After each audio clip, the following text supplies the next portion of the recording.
Bonjour les amis, bienvenue pour encore une vidéo. Aujourd'hui nous sommes dans les jolies montagnes juste en haut de Montreux. En fait cette petite place ça s'appelle Caux.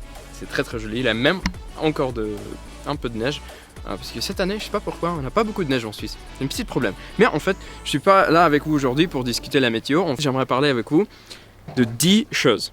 5 choses qu'elles j'aime dans la McLaren et 5 choses qu'elles je déteste dans la McLaren. En fait, oui, on a filmé beaucoup de la McLaren dans les vlogs, mais moi, en fait, j'ai jamais parlé vraiment de choses 1, 2, 3, 4 qui je trouve sont bons ou pas bons sont dans cette voiture-là. Alors, je pense qu'on va commencer avec des choses pas très sympas. Alors, des 5 choses je déteste dans la voiture. Et bien sûr, la première chose, je pense que ça c'est la chose plus importante pour moi et pour les marques en général McLaren, c'est fiabilité.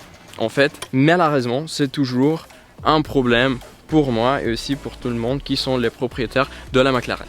Il y a toujours des petits trucs que je dois réparer, il y a toujours des petites choses qui ne marchent pas. Et en fait, ça, pour moi, c'est le plus grand problème comme une propriétaire de la McLaren. Je ne sais pas comment elle peut régler ça. J'espère que le nouveau modèle comme la 600 LT ou la McLaren GT, ils sont un peu plus bien dans fiabilité, mais malheureusement pas celle-là. Maintenant, ça va, ça marche, on a tout réparé, tout va bien, il n'y a pas de grands problèmes. Mais en fait, juste imaginez, vous avez une petite bague électrique, c'est rien grave, c'est juste une petite chose. Mais en fait, moi j'habite juste là, à Montreux. Et le prochain service McLaren c'est 100 km à Genève. Alors il faut rouler là, alors 100 km sur la voiture.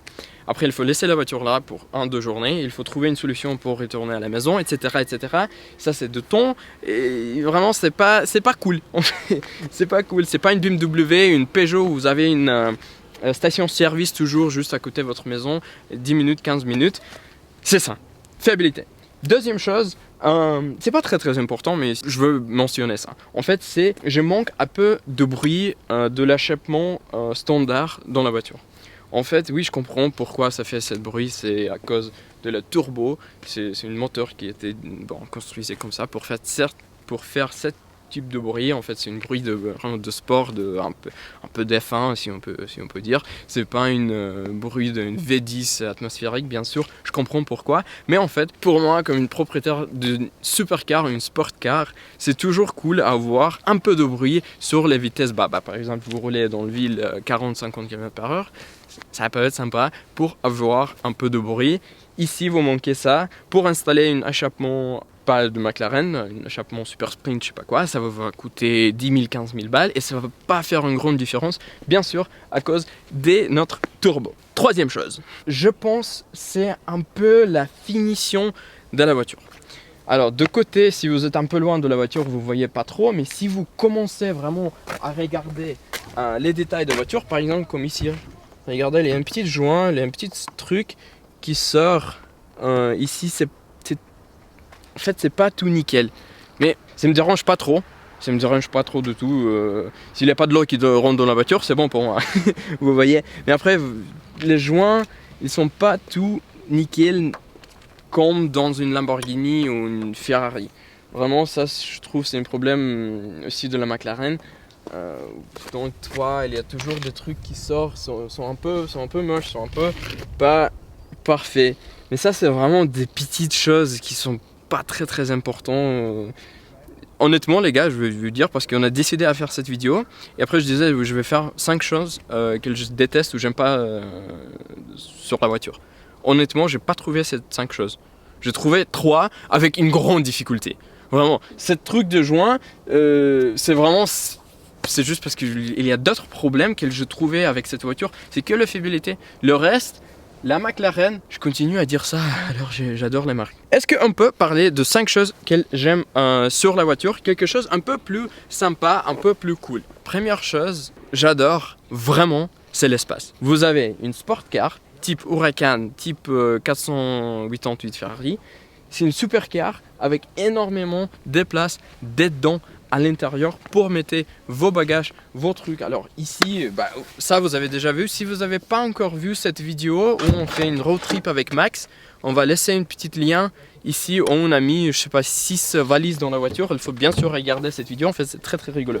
Là par exemple maintenant on a 2 sacs de tournage, mais en fait si on compresse tout, là il y a encore des petites choses juste à côté. Alors on peut mettre vraiment beaucoup de choses ici. Et comme vous savez, bien sûr il y a toujours de l'espace derrière les sièges. En fait ça c'est incroyable, j'adore ça. J'ai des trucs pour mettre mon téléphone, porte-monnaie, bouteille d'eau, 2 bouteilles d'eau, il y a une petite poche dans le porte. En fait c'est très confortable pour utiliser cette voiture pour des voyages longs. Comme moi par exemple, j'ai roulé 25 000 km moi que un an. Alors l'espace pour moi c'est très important. Maintenant j'imagine, alors si je vais changer pour une Huracan, comment je vais faire de choses si j'ai pas de l'espace comme dans la McLaren. C'est pour ça que j'adore les 600 LT les gars. Après, deuxième chose, en fait c'est la voiture, c'est en fait c'est une voiture rare. Vous voyez pas beaucoup de la McLaren sur les routes. Il y a beaucoup de monde qui achète pas la McLaren parce qu'il y a beaucoup de problèmes de fiabilité, ils perdent de valeur, etc. Mais quand même, pour moi, je suis déjà une propriétaire et c'est vraiment cool. Il n'y a pas beaucoup de voitures. Je vois plus de Huracan sur les routes que la McLaren. Même dans les réseaux sociaux, même entre mes amis, il n'y a pas beaucoup de McLaren. Et ça, je trouve, c'est un truc sympa vraiment pour moi comme propriétaire. Troisième chose, j'aime dans la voiture, bien sûr, c'est une voiture très vite. Vraiment. 570 chevaux, on a mesuré ça hier, vous avez déjà vu le vlog, si vous n'avez pas encore vu le vlog, il faut voir où on a mesuré la puissance de cette voiture. En fait la voiture est stock, on a fait 590 chevaux ici. Et si vous mettez cette puissance et vous mettez cette puissance sur asphalte, c'est une voiture très vite. En fait vous manquez jamais de vitesse, vous manquez jamais de couple. Oui, il y a des personnes qui disent il y a un grand turbo leg, mais pour moi c'est cool cette turbo leg. Vous connaissez bien comment il faut travailler avec cette turbo leg. Alors je trouve que c'est quelque chose de très sympa. Quatrième chose j'aime dans la voiture, c'est bien sûr le look. Depuis la production a commencé de la McLaren 570S, je disais c'est la voiture pour moi le plus cool. C'est un peu style UFO futuristique. Alors cette voiture était, c'est quoi, 2016. Alors nous sommes à 2020 et c'est toujours une voiture d'actualité. Si vous voyez cette voiture sur la route, vous ne disiez pas c'est une voiture de 5 ans. Non, c'est toujours neuf, c'est toujours cool.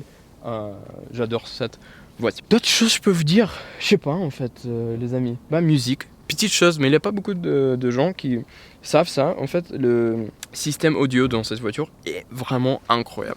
J'ai le propriétaire de l'Huracan par exemple, des performantes, qui me disent Micha, les musiques dans cette voiture est vraiment incroyable. Et les gars, ça c'est important parce que vous passez beaucoup de temps à l'intérieur. Oui, c'est cool à tourner le moteur, mais vous êtes là toujours avec votre petite musique iPhone. Cool à avoir un bon système audio. Ça c'est bien sûr une option, aucune idée combien ça coûte parce que je n'ai pas acheté la voiture neuve, mais j'ai cette option et je crois que c'est une chose de plus important même pour moi. Je pense que j'ai parlé un peu trop aujourd'hui, mais je pensais que ça peut être sympa à partager avec vous de mes pensées un peu de la voiture. Et en fait, je vais faire une vidéo, on va tourner ça après, je vais faire une vidéo, 1 an après je suis propriétaire de la McLaren. Alors comment c'est à vivre avec une McLaren pendant 1 an? Et là, je vais pas juste parler de 5 ou 10 choses où j'aime pas.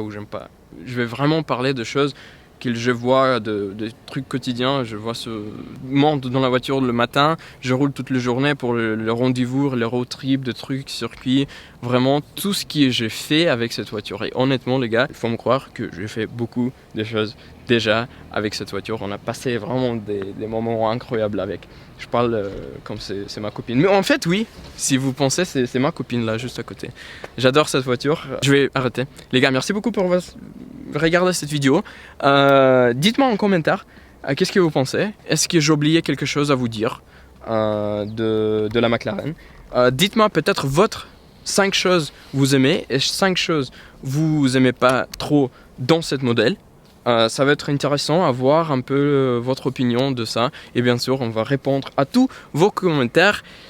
C'est tout pour aujourd'hui. Merci beaucoup les gars. N'oubliez pas s'il vous plaît à vous abonner sur notre chaîne YouTube. On met énormément de travail maintenant dans cette chaîne. Et je suis toujours heureux de voir les résultats, les vues, les chiffres, votre commentaire. Un peu de tout. Merci beaucoup les gars. Et bien sûr, bientôt à prochain vlog. Ciao, merci.